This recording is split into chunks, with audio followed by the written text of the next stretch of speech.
Good afternoon. Welcome back to Passionate World Talk Radio Network, a wholly owned subsidiary of Global Media Network LLC. Educate, enlighten, entertain. Voices of the people, united we roar.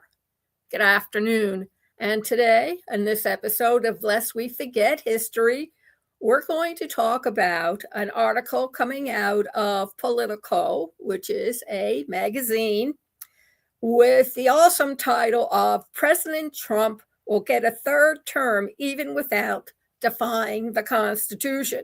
Now, we all know that our current president has told everybody he was going to serve a third term, and people are saying, I'm not so sure of that. However, John Harris, who's the founding editor and global editor-in-chief of Politico, has an attitude column, and this is what he thinks will probably happen. So listen up, folks. A year after our current president began his second term, inside his inaugural address, he told everybody, quote, "Saved by God to make America great again," was one way people could measure his influence, is to cast his mind forward 2 years from now. However, our current president forgets that in the Constitution, one is not allowed to mix government and religion together in one lump sum. They are separated by church and state, and there's a reason for that. Please kindly refer to the articles of the Constitution and also to the Declaration of Independence, where they're saying we are not going to be governed by the church. Church has no business in our political, and therefore just go away. It ain't going to happen on our watch. So what's going to happen in 2028? Well, the Democrats will be in a contest between their candidates to select the most potential person to become the presidential nominee, wanting to end the movement that was started when our current president took his oath of office. And it's been a long time coming. And this, of course, is assuming, ask you me, that he even finishes his full term by January 2029. Many a slip between cup and lip, as Dr. Franklin used to say. But remember this, folks, our current president will have been a dominant figure in American politics in this century far longer, 14 years, than the dominant political figure of the 20th century, FDR, for only 12 years. He's on track to change the character of the American government and this country's relationship with the world more profoundly than any previous president in decades. So you're thinking, well, what will the Democrats do? They're desperate enough to end a chapter they regard as a tragic accident of history. Rome has had a lot of those. Think Nero, for one. Caligula, for two. What choice will they have? Can they talk about our current president, flawed as he is? Or alternately, can they try not to talk about what's been going on since this gentleman took office? The reach of our current president's policy and his disruptive way of implementing them will dominate the campaign, whether we like it or not, and also the first term of his successor. Maybe because he may be a Democrat or conservative.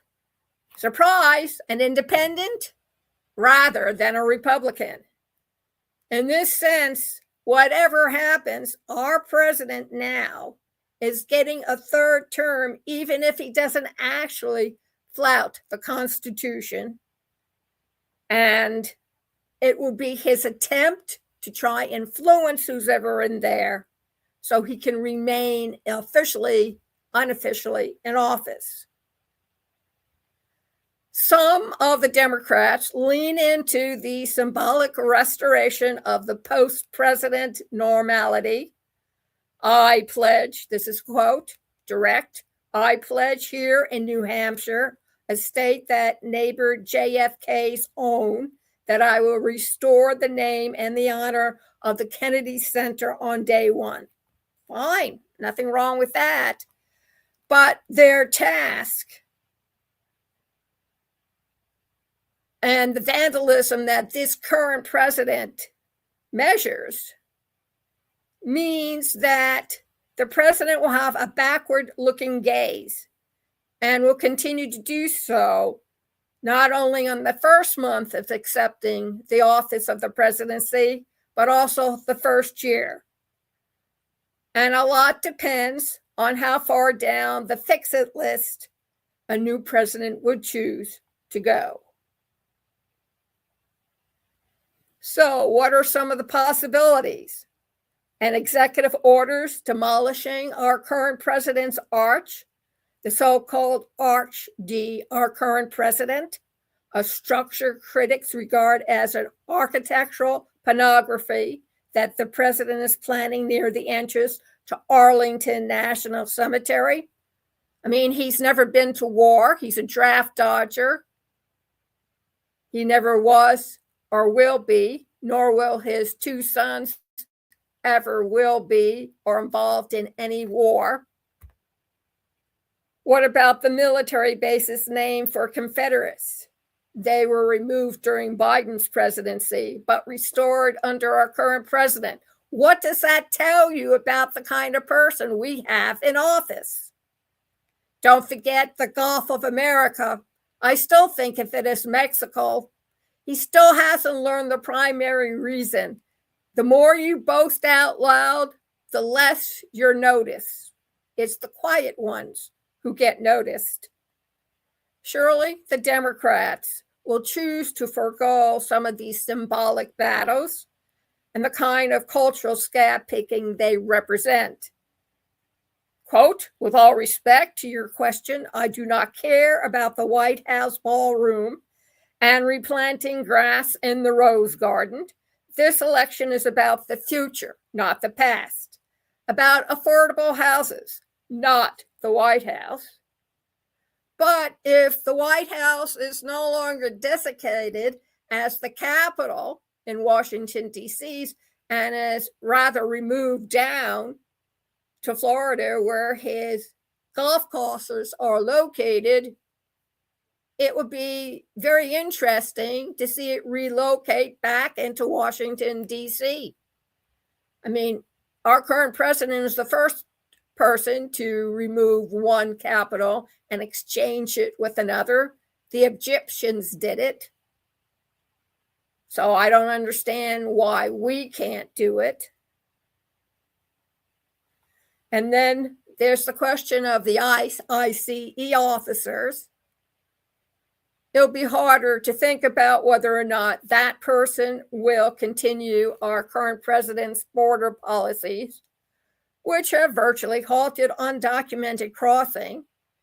But the problem is, it also means our crops and our fruit and other form of low-wage income and earners are not being met. So our food supply is officially rotting in the fields because Americans deem that beneath their dignity to work for such low wages to make sure the rest of America eats. And they also, the Dems, might be uncomfortable what will happen with no tariffs. Say, campaigning in Michigan, Ohio, and other manufacturing states. Protectionism, hey, they do it. The mafia, all the cartels, the gangs of the world, that's how they get their revenue, folks. Make no doubt about that.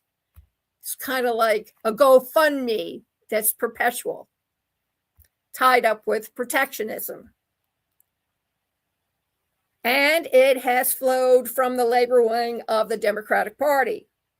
So, in essence, of the large swaths that our current president's domestic and foreign policies, which has subordinated free markets to a centralized economic policy and has chosen his winners wisely, will a Democrat, conservative, or even an independent wish to repeal those ideas in full? And to take it one step forward, will there even be a Democratic, conservative, or independent contender who cares so much about, quote, restoring norms, unquote, that they will forsake all of our current president's example of making tech titans and other billionaires tap dance and throw bouquets to win his favors? They got other ways of doing it. Throw women at them, or men. They're always susceptible to that. Nor would we expect that they would rush to reinvent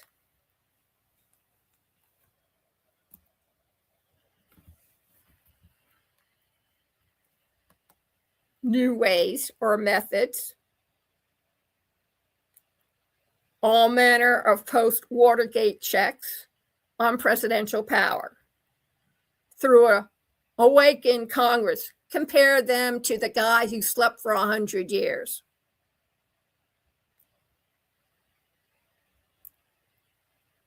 And even if there was a Republican successor, other than Vice President J.D. Vance, would be ready to talk about NATO and join Democrats in saying how much we respect and want to work with our allies. Questions, questions, questions. Please go over to our blog, passionateworldtalkradio.com/blog. Read the summary, listen to the podcast, and of course, click on the link to read the rest of his opinion of what he believes will restore or keep corrupting America. Thank you very much, and have a great weekend.